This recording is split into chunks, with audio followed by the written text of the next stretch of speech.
Everyone, इस वाले video से हम लोग स्टार्ट करेंगे unit 4 towards a political ethics, moral philosophy and cultural norms, जिसमें ऑब्जेक्टिव्स और इंट्रोडक्शन इस वाले वीडियो में कवर करेंगे। Aspects from book 24, lessons from the world, let us sum up, questions, glossary, suggested readings and references. Okay, objectives. In the previous unit, we have discussed the hero of the Iliad and the twin aspects of the war that bestows honor on the victor and horror on the victims. In this unit, we will discuss अच्छा, तो पर previous वाले units में हम लोगों ने discuss किया था दैट हीरो ऑफ द इलियाद और ट्विन एस्पेक्ट्स, मतलब एक हॉरर वर्सेस ऑनर जो पढ़ा था हम लोगों ने, जिसमें जो विक्ट्री जिसको हासिल होगी उनके लिए वो ऑनर होगा, एंड जो आर्मी पीपल होंगे जो डायरेक्टली इन्वॉल्व थे लड़ाई से उनके लिए एक ऑनर होगा।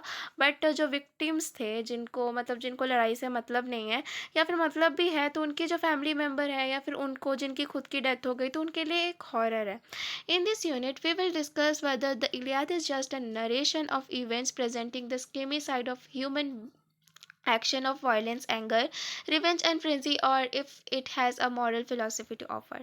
Okay, so Iliad सिर्फ एक नरेशन है एक इवेंट की कि human actions, violence, anger, revenge और फ्रेंजी जो था उनका एक नरेशन है, या तो फिर वो एक कुछ मॉरल फिलॉसफी उनको ऑफर करना था, मतलब कुछ मॉरल देना था। This is best understood from book 24 when King Priam meets Achilles the Greek warrior and slayer of Hector's, his Priam's सन।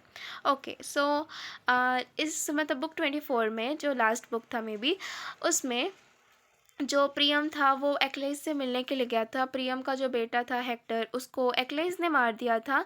तो वो जब एक्लेस से मिलने के लिए गया था तो दे मीट रियली टुगेदर, अच्छे से बात किया था, बिकॉज एक्लेस जो था अपने फ्रेंड को खो चुका था जो पेट्रिकुलस था, एंड प्रियम अपने बेटे को खो चुका था जो हेक्टर था। सो दोनों ही सेम पोजीशन पे थे। ऊपर से एक्लेस को अपने खुद के फादर भी दिखाई देने लगे थे प्रियम में, तो उन्होंने साथ में मील भी शेयर किया था, एंड सब सही से चला था।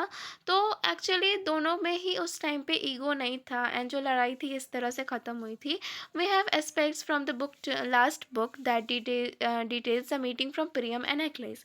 तो लास्ट बुक में प्रियम और एक्लेस की ही मीटिंग दिखाई गई थी। We look at the morals and political ethics depicted in the Iliad. Okay, introduction.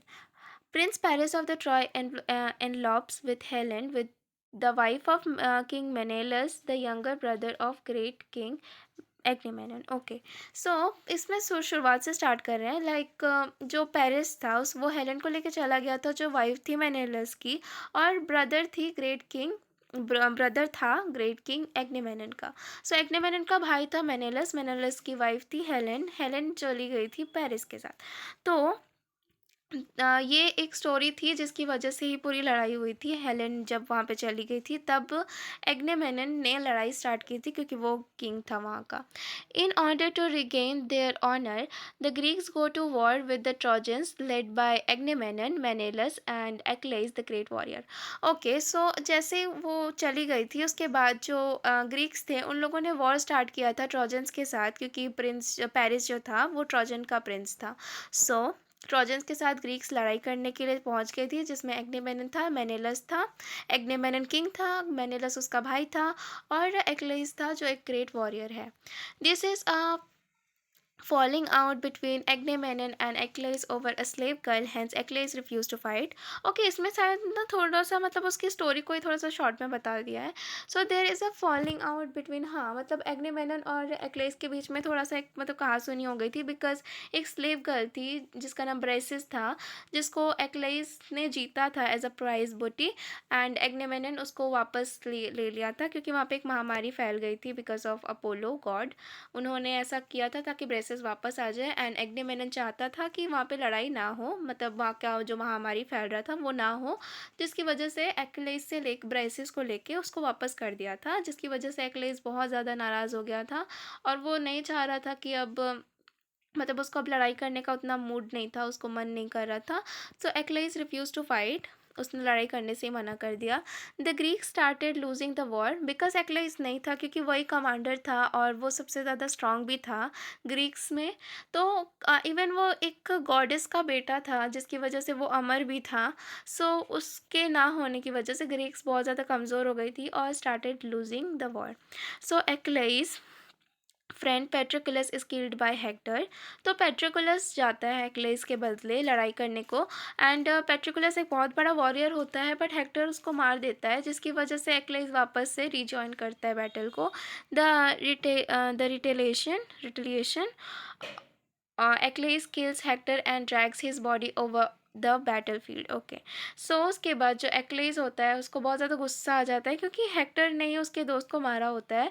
तो वो वापस से बैटल ज्वाइन करता है और ऊपर से वो जाके हेक्टर को मार भी देता है, उसकी बॉडी को लेके पूरे बैटल फील्ड में घुमाता भी है। War is going on the on in the background, war तो चलता ही रहता है बैकग्राउंड में। What does such a depiction say about war, the reason for battle and the outcome. Okay, so इसमें depiction say about war. Okay, what does depiction say about war, मतलब depiction क्या बोलेगी इस वॉर के बारे में, उसका बैटल में आने का रीज़न और उसका आउटकम क्या होगा। In the Iliad we realise that the Trojan war is actually a case of bruised ego and honour. Okay, so जो in the Iliad we realise, हाँ मतलब इलियाद में हम लोग ये रियलाइज़ करते हैं जो ट्रोजन वॉर था वो actually a case of bruised ego and honour, honour और ईगो के बीच में ही था। लाइक किसी को ईगो था और किसी को ऑनर में था, लाइक उसको ऑनर चाहिए था, किसी को ईगो में आ गया था। द टू नेशंस और republics go to war over the elopement of Helen and Paris. तो हेलेन एंड पेरिस के भागने की वजह से दो दो नेशन जिसमें इतने सारे लोग थे, जितने सारे लोगों को इफेक्ट हुआ था, वो सब एक साथ भिड़ गए थे। एंड आई थिंक ना मतलब उस मतलब स्टोरी के पहले पहले ही हेलन और पेरिस का नाम आया होगा, उसके बाद शायद पूरा मतलब ऑनर में आ गया था, किसी के ईगो पे आ जा रहा था, कोई लड़ाई छोड़ के चला जा रहा था। तो आई थिंक ये सारे एलिमेंट्स को साथ में लिया गया है।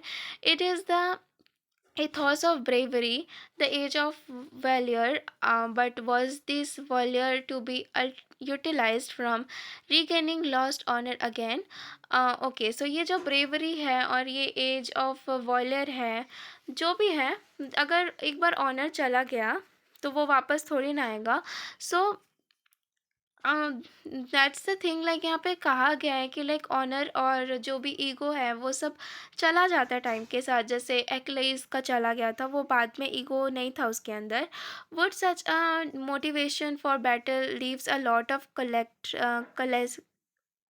collateral, I don't know, lot of collateral damage. Okay, तो जो मोटिवेशन, क्या ये एक मोटिवेशन हो सकता है बैटल फील्ड को लीव करने के लिए, क्योंकि एक बहुत बड़ा कलेक्टिवली एक बहुत बड़ा डैमेज हुआ था, सोसाइटी की एक पीसफुल लाइफ चली गई थी और बहुत सारे लोगों की ना मतलब ज़िंदगी तो गई ही थी, साथ में जो घर वगैरह था या फिर खेती वगैरह था वो भी बहुत ज़्यादा इफेक्ट हुआ था। The answer is yes, as we realise that half the nation of the Iliad are dictated by the elopement of Helen and Paris. Okay, so answer जो है वो येस है, क्योंकि लड़ाई छोड़ना is a good thing, because war की वजह से एक बहुत बड़ा एरिया होता है ना, वो इफ़ेक्ट पड़ता है सबको।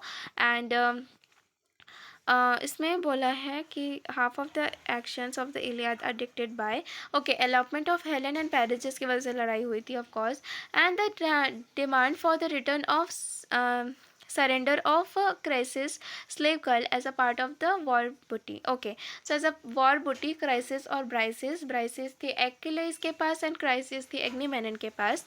तो ये भी एक रीज़न था डिमांड फॉर रिटर्न, मतलब उनके रिटर्न के लिए जो क्राइसिस के फादर थे कैसर, वो लॉर्ड अपोलो के पास गए एंड उन्होंने कहा कि इन मतलब दोनों लड़कियों को वापस लेके आना है, और ये दोनों ऐसा प्राइस बूटी उसको लेकर गए थे, तो वो उनको वापस नहीं करना चाह रहे थे और एक्लेस तो बिल्कुल नहीं करना चाह रहा था।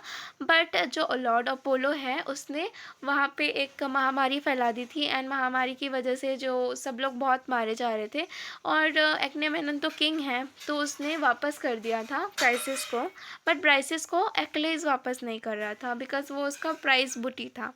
तो वो उसके ईगो पे आ जा रहा था कि मेरी प्राइस बूटी वो कैसे ले जा सकते हैं, पर फिर भी एज़ वो किंग था तो उसने ले लिया, पर इस वाले कारण की वजह से उसने लड़ाई करने से मना कर दिया था। सो ये भी एक रीज़न था। The outcome of the battle again is clear as Hector the Trojan has a clear indication of his impending death in the battle, while Achilles and Greeks emerges victorious. Okay.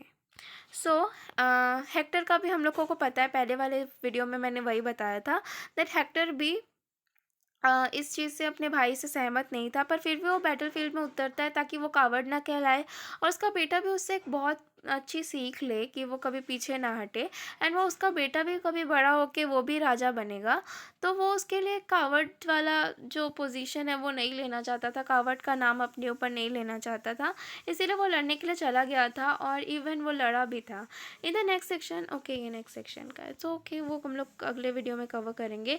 So thank you so much for watching this video. I think ये वाला video उतना important था भी नहीं, अगले video से important topics आएगा, aspects from book 24 and lessons from the war. Okay, so ये सब एग्जाम में आ सकता है। So thank you so much for watching. अगले वीडियो में मैं ये दोनों कवर करूँगी। सो या